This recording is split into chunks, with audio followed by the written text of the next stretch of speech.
안녕하세요 여러분, 슈퍼히어로릭TV의 라비입니다. 오늘의 위탁 리뷰는 헤이세이 라이더 20주년 기념 재판본 SH 피겨츠 가면라이더 류키의 리뷰를 해볼까 합니다. 그리고 본 제품은 카오스키라님께서 위탁해주신 제품임을 알려드리며 본격적인 리뷰 시작해보도록 하겠습니다.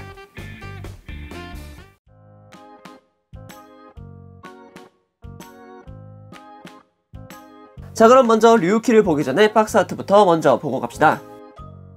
먼저 박스에서 가장 크게 보이는 건 역시 가면라이더 류키의 상반신이죠. 그리고 이렇게 상반신과 함께 아래쪽 부분에는 SH 피겨츠 마스크드 라이더 류키 20 가면라이더 킥스 버전이라고 되어 있죠. 이게 바로 20주년 기념 가면라이더 재판본이라고도 이야기할 수 있겠죠. 그리고 옆부분에는 이렇게 라이더 킥스의 로고가 같이 붙어 있고요. 그리고 가면라이더 지오를 통해서 나왔다는 것을 보여주듯 이렇게 시계와 시침 부분이 그려져 있죠. 박스의 옆면을 보게 되면은 이렇게 2002년도라고 이렇게 계속 빼곡하게 적혀 있는 것을 볼 수 있는데요. 가면라이더 류키가 방영했던 시절이 2002년이었기 때문에 빼곡하게 2002라고 적혀져 있는 것 같습니다. 그리고 그 윗부분을 보게 되면은 마스크드 라이더 류키 20 가면라이더 킥스 버전이라고도 적혀져 있죠. 그리고 그 반대편을 보게 되면은 피규어의 전신샷과 함께하는 가면라이더 류키의 특제 베이스가 들어가 있음을 볼 수 있습니다. 뒷면 같은 경우에는 앞서 살펴봤던 가면라이더 류키의 전신샷과 함께 액션 포즈가 몇 개 그려져 있습니다. 가장 먼저 볼 거는 스트라이크 벤트, 그리고 라이더 킥, 드래곤 라이더 킥이었죠. 그리고 그 하단부에는 V버클과 그리고 이번 재판본에 들어가 있는 류키 라이드워치의 형상을 한 특제 스탠드의 모습이 보여지고 있습니다. 원래라면은 2011년도 8월쯤이었나요? 그때 이제 가면라이더 류키가 SH 피겨츠로 발매를 했었는데 그때는 아예 드래그 레더가 함께 들어가 있었기 때문에 박스가 이 정도의 박스가 3개 정도 있는 그런 분량으로 초호화 상품으로 등장하기도 했었습니다만, 이번 제품 같은 경우에는 드래그 레더가 없이 류키 단품만 들어가 있기 때문에 이렇게 박스 자체가 조금 작다라는 것을 알 수 있었습니다. 앞서 박스를 간단하게 살펴보았으니 이번에는 가면라이더 류키 본체를 살펴봐야겠죠. 이렇게 넓게 봤을 때 류키의 프로포션, 와 진짜 2011년도에 나온 것 치고는 굉장히 잘 빠졌습니다. 정말 잘 빠졌어요. 그렇기 때문에 많은 팬분들이 SH 피겨츠 류키는 정말 명품이다, 명관이다 라고 이야기하는 것이 이해가 되더라고요. 먼저 얼굴부터 살펴보도록 합시다. 얼굴 부분 같은 경우에는 역시 조금 맹한 표정의 류키의 얼굴이 그려져 있습니다. 용이라는 신화 속 동물과 그리고 중세시대를 이야기한다면 빠질 수 없는 기사의 이미지를 담고 있기 때문에 더더욱 이 류키라는 작품에 흥미를 가질 수 있게 되었죠. 기사들이 사용했던 투구의 느낌을 보여주는 듯 하면서도 가면라이더 특유의 동그란 보관을 그려 넣으면서 훨씬 더 맹하면서도 조금 뭐랄까 카리스마 있는 그런 모습을 보여주고 있습니다. 그리고 그 하단부로 내려오게 되면은 메탈릭 실버가 함께하는 갑주 부분이 드러나게 됩니다. 갑주 부분 같은 경우에는 굉장히 심플한 느낌을 보여줄 수 있긴 하지만 역시 메탈릭 실버의 이 번쩍거림 덕분에 훨씬 더 살아난다라는 느낌을 받을 수가 있을 것 같습니다. 그리고 등 쪽을 보더라도 모자람 없이 메탈릭 실버로 도장되어 있는 모습들을 볼 수 있기 때문에 화려하다라는 것까지 느낄 수 있을 것 같습니다. 그리고 이제 어깨와 팔 쪽으로 넘어오게 된다면은 되게 뭐랄까 어깨 같은 경우에는 장갑 같다라는 느낌은 전혀 들지가 않아요. 그러니까 이제 기사의 느낌을 보여주곤 있지만 어깨만큼은 갑주의 느낌이 전혀 나지 않는다라는 것도 류키의 하나의 특징이라고도 할 수 있겠죠. 대신 이제 이런 심심한 부분을 잡아주는 게 용소 기갑 드래그 바이저가 되겠습니다. 드래그 바이저 같은 경우에는 이제 류키가 카드를 사용했을 때 다른 벤트들, 그러니까 다른 기술들을 사용할 때 사용할 수 있는 소환기의 역할을 해주면서도 방어구의 역할을 해주고 있기 때문에 다른 라이더들보다도 굉장히 특이하다라는 것까지 볼 수 있었습니다. 그리고 가면라이더 시리즈에서 가장 중요한 부분, 벨트죠. 미러월드에서 소환된 V버클이 장착자에게 장착되고, 그리고 개인이 가지고 있는 덱을 통해서 가면라이더로 변신한다 라는 게 가면라이더 류키의 변신법이었죠. 그렇기 때문에 이 V버클은 굉장히 신경쓴 그런 조형을 보여주고 있습니다. 은색 도장과 함께 번쩍거리는 모습이 아주 멋있게 되어 있고요. 그리고 특히 놀랐던 부분이 이 작은 덱이 이런 식으로 슬라이드 돼서 분리를 할 수 있다는 점입니다. 이런 부분까지 세밀하게 조형을 해줬다는 것은 SH 피겨 측은의 가면라이더 류키 시리즈가 정말 칭찬받을 수 있을 법한 기믹이었다고 생각합니다. 그리고 하단부로 내려오게 되면은 가면라이더 류키 시리즈에서 보여주었던 이 특유의 슈트 디자인을 볼 수가 있는데요. 조금 밋밋해 보일 수 있는 슈트 디자인에 이렇게 주름 처리를 하면서 훨씬 더 뭐랄까 가면라이더 슈트의 느낌을 잘 살리고 있다는 것을 보여주고 있죠.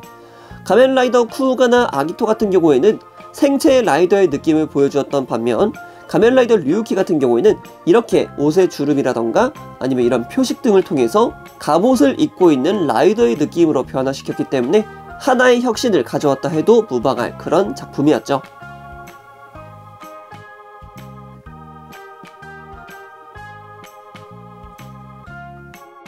자, 그럼 이번에는 류키가 사용하는 무장들에 대해서 하나씩 살펴볼까 합니다. 역시 먼저 살펴볼 건 바로 이 소환기 드래그 바이저겠죠. 드래그 바이저는 앞서 외형에서도 설명을 드렸긴 했지만 그쪽에서는 기믹에 대해서는 설명을 드린 게 없기 때문에 이쪽에서 추가로 설명을 드리도록 하겠습니다. 드래그 바이저 같은 경우에는 역시 소환기의 개념을 사용하고 있기 때문에 소환기를 할 수 있게끔 이렇게 아래쪽 장갑이 내려가게 되면서 뒤쪽을 보게 되면은 이렇게 카드가 들어갈 수 있는 부분이 나오게 됩니다. 이 드래그 바이저 같은 경우에는 이런 식으로 분리가 되는데 이런 식으로 내부에 수핀이 있고 팔뚝 자체에 암핀이 있습니다. 근데 사실상 이쪽에는 암핀이라기보다는 이렇게 조인트가 따로 부착이 되어 있었습니다. 하지만 드래그 바이저를 장착하기 위해서는 이 조인트 파츠를 떼줘야 하는 것이었고 그리고 그 위쪽에다가 이렇게 간단하게 드래그 바이저를 끼우는 형식으로 되어 있죠. 자, 다음으로 살펴볼 건 바로 이 소드 벤트겠죠. 소드 벤트 같은 경우에는 드래그 레더의 꼬리를 그대로 들고 와서 검으로 사용하는 형태입니다. 동양의 용의 모습을 하고 있었던 드래그 레더이기 때문에 검의 모양 자체도 중국에서 보일 법한 언월도라기보다는 도의 형태를 하고 있습니다. 검의 몸통 부분을 보게 되면 이렇게 류키의 마크가 조그맣게 조형되어 있는 것을 볼 수가 있고요. 도신 같은 경우에는 이렇게 은색 컬러를 통해서 검이라는 모습을 확실하게 잡아주고 있습니다. 되게 뭐랄까 검은색과 은색의 컬러를 통해서 이런 모습을 해놨다는 것부터가 꽤나 독특한 컬러링이라고도 말씀드릴 수 있을 것 같습니다. 그리고 마지막으로 드래그 레더의 머리의 형상을 하고 있는 스트라이크 벤트입니다. 사실상 드래그 레더의 머리를 그냥 그대로 들고 온 것 같은 느낌이긴 한데 이 장갑을 통해서 고열의 화염을 내뿜을 수 있었던 무장이기도 했죠. 이제 이 스트라이크 벤트를 류키의 팔에 장착해주기 위해서는 이 뒤쪽에 있는 조인트를 잠깐 떼주고요.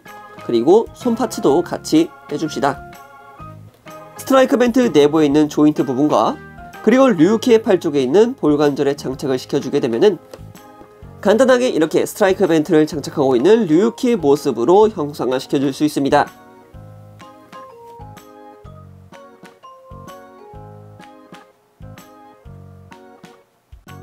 자, 그럼 이번에는 류키의 가동률을 살펴볼까 합니다. 먼저 류키의 목관절부터 살펴보도록 하겠습니다. 목관절 같은 경우에는 굉장히 절제되어 있다는 것을 볼 수 있는데요. 각도는 약 120도 정도로 돌아간다는 것을 확인할 수가 있겠고요.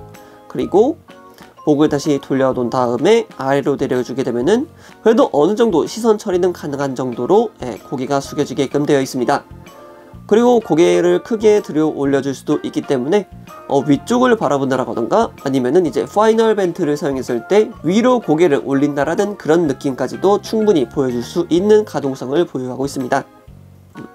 그리고 어깨 같은 경우에는 어깨 자체의 볼관절을 사용하고 있지만 내부에 움직이는 관절 하나가 더 있기 때문에 아래로도 움직임이 가능하고 옆으로도 그리고 크게 이렇게 회전을 시켜줄 수 있다는 점이 큰 장점이라고도 볼 수 있겠습니다. 그리고 자체 어깨 가동 같은 경우에는 이렇게 방해되는 요소가 거의 없기 때문에 90도 직각 형태로는 충분히 가동이 가능하다라는 것을 확인할 수 있었고요. 그리고 팔꿈치 같은 경우에도 이중관절을 통해서 하나 그리고 둘로 하여금 굉장히 크게 굽혀지는 것을 볼 수가 있습니다. 그리고 손목 같은 경우에는 볼관절을 사용하기 때문에 손 자체가 180도 돌아가는 것은 물론이며 아래 위 가동이 있기 때문에 이런 포인트들도 있다는 것을 참고하시면 되겠습니다. 그리고 가슴 가동 같은 경우에는 상체 그리고 하체가 따로 있기 때문에 위쪽 가동과 아래쪽 가동이 같이 맞물리면서 굉장히 크게 가동하는 모습을 확인할 수 있겠고요. 고관절 같은 경우에는 옆으로 이렇게 약 50도는 조금 안되는 45도 각도로는 충분히 벌어질 수 있는 모습 볼 수 있고요. 그리고 앞으로도 크게 가동이 가능하며 뒤쪽으로도 살짝 비틀어서 가동을 시키면은 충분히 뒤쪽으로 뻗을 수 있다는 것을 확인할 수 있습니다. 그리고 무릎 관절 같은 경우는 역시나 이중관절을 통해서 확실하게 굽혀지는 것을 확인할 수 있겠고요. 발목 가동 같은 경우에는 아래쪽으로도 그리고 위쪽으로도 크게 가동하는 모습 볼 수 있고, 그리고 좌우로도 매우 크게 가동하기 때문에 류키 특유의 포즈를 취함에 있어서는 접지력 하나만큼은 꽤 훌륭하다고도 말씀을 드릴 수 있을 것 같습니다.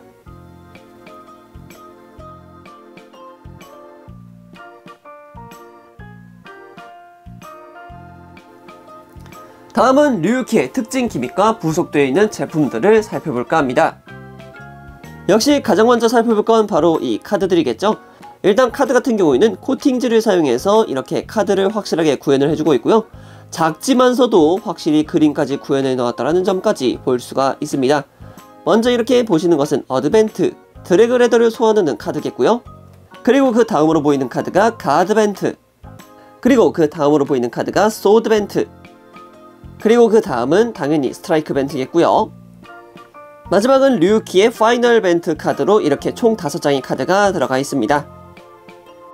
그리고 이번 제품에서 들어가 있는 특제 베이스가 바로 이 류키 라이드 워치에 형성을 하고 있는 가면라이더 류키 특제 베이스입니다. 이것은 이제 저번 파이즈와 동일하게 3단 구조로 되어 있습니다. 첫 번째 커버, 그리고 그 내부에 들어가 있는 속지, 그리고 아래쪽을 담당해줄 마지막 플레이트로 하여금 총 3개로 구성되어 있다는 점을 볼 수가 있겠습니다. 결합 자체는 굉장히 간단하게 되어 있기 때문에 조립하는 데에는 그렇게 크게 문제가 되지 않을 제품이라고 생각을 합니다. 그리고 저번에 말씀드렸던 것 같이 오로지 스탠드만 들어가 있기 때문에 이 베이스로 하여금 류키를 전시하고 싶으신 분들은 이렇게 액션 베이스에 들어가 있는 고정대를 사용하셔야 된다는 점 참고하시면 되겠습니다. 그리고 마지막으로 류키에 들어가 있는 손파츠를 한다면 이렇게 드래그 바이즈를 잡을 수 있는 손파츠 한 세트, 그리고 주먹손 한 세트, 그리고 소드벤트용 손파츠 한 세트와 다른 무장을 줄 수 있는 손파츠 한 세트, 그리고 앞서 살펴봤던 카드를 잡을 수 있는 손파츠 하나와 카드덱을 쥐거나 아니면 드래그 바이저를 다시 수납할 때 사용하는 손파츠 한 세트, 그리고 라이더킥의 포즈를 취할 때 사용하는 편손 한 세트가 부속되어 있습니다. 오늘은 카오스키라님께서 맡겨주신 헤이세이 라이더 20주년 기념 재판본 SH 피규어츠 가면라이더 류키의 리뷰를 해봤습니다. 이렇게 살펴본 20주년 재판 류키는 사실 2011년 8월쯤에 발매되었던 제품입니다. 그 당시에 발매될 때는 계약 몬스터 드래그 레더도 같이 들어가 있었고 무려 베이스에는 류키의 마크까지 들어가 있는 초호화 제품이었죠. 그런데 그것도 모자라 현재 발매되고 있는 제품들의 꿀리지 않는 가동성에 가격까지 5만원 안팎이었다는 것을 감안해보면 정말 두말이 필요없는 초호화 제품이라고 말할 수 있었습니다. 그 당시의 마음가짐으로 지금까지 SH 피규어츠를 이끌어왔다면 호평을 받을 수 있는 브랜드로 남아있었을 텐데 요즘 상품 전개를 하는 걸 보면 정말 안타깝기 그지없습니다. 그럼 여기까지 라비였습니다. 다음에 또 다른 제품을 가지고 찾아뵙도록 하겠고요. 그럼 그때까지 여러분 안녕!